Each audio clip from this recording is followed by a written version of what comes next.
بسم اللہ الرحمن الرحیم۔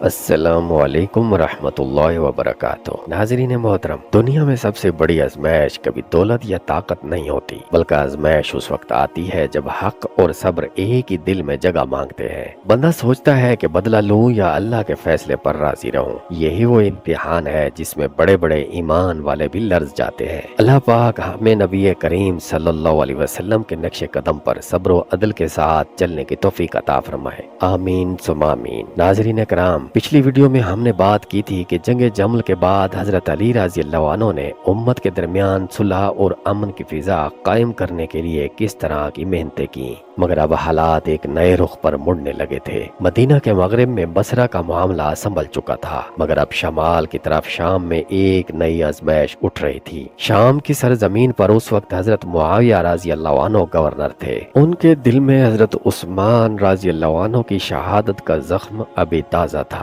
وہ دن رات ایک ہی بات دہراتے، جب تک خون عثمان رضی اللہ عنہ کا انصاف نہیں ہوتا میں خاموش نہیں بیٹھوں گا۔ یہ جملہ ان کے دل کی تڑپ تھی، بغاوت نہیں۔ وہ عدل چاہتے تھے، مگر عدل اپنی نگاہ سے، اپنے درد کے زاویے سے۔ حضرت علی رضی اللہ عنہ نے مرکز خلافت میں بیٹھ کر امت کو متحد رکھنے کی کوشش کی۔ ان کا مقصد تھا کہ پہلے نظام خلافت مضبوط ہو، پھر قصاص کے معاملات عدل سے حل ہوں۔ لیکن دوسری طرف شام کے لوگ یہ بات ماننے کو تیار ہی نہ تھے۔ وہ سمجھتے تھے کہ جب تک قاتلوں کو سزا نہیں ملتی، خلافت کے احکامات پر عمل ادھورا ہے۔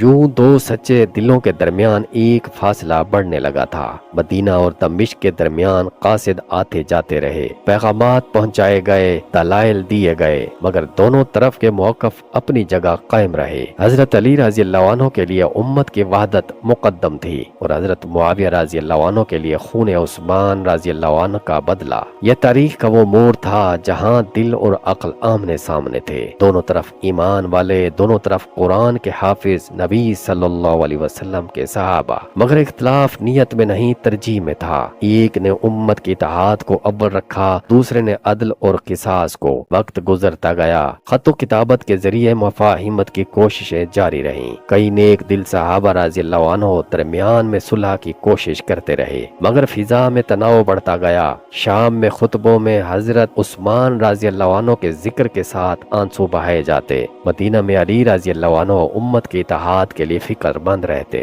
یوں خلافت علی رضی اللہ عنہ کے دوسرے سال کے آخر تک اسلامی سلطنت دو سمتوں میں کھڑی تھی، ایک طرف دمشق کا قلعہ، دوسری طرف مدینہ کا منبر۔ دونوں جگہ اذانیں وہی تھی، قرآن وہی تھا، مگر دلوں میں درد مختلف تھا۔ یہ وہ وقت تھا جب امت کو ایک فیصلے کی ضرورت تھی، مگر فیصلہ آسان نہ تھا، کیونکہ دونوں طرف وہ لوگ تھے جن کے قدموں کی خاک بھی جنت کی خوشبو رکھتی تھی۔ ناظرین محترم، اگلی ویڈیو میں ہم بات کریں گے کہ جب یہ تناؤ اپنے عروج پر پہنچا تو حضرت علی رضی اللہ عنہ نے کس طرح معاملے کو سلجھانے کے لیے اپنے قاصد شام بھیجے، اور اس ملاقات کا کیا نتیجہ نکلا۔ اگر آپ چاہتے ہیں کہ حقائق پر مبنی یہ تاریخی سلسلہ جاری رہے تو ویڈیو کو لائک کریں، چینل کو سبسکرائب کریں اور تبصرے میں اپنی رائے ضرور دیں، تاکہ ہمیں معلوم ہو کہ آپ کو کس پہلو پر مزید روشنی ڈالنی چاہیے۔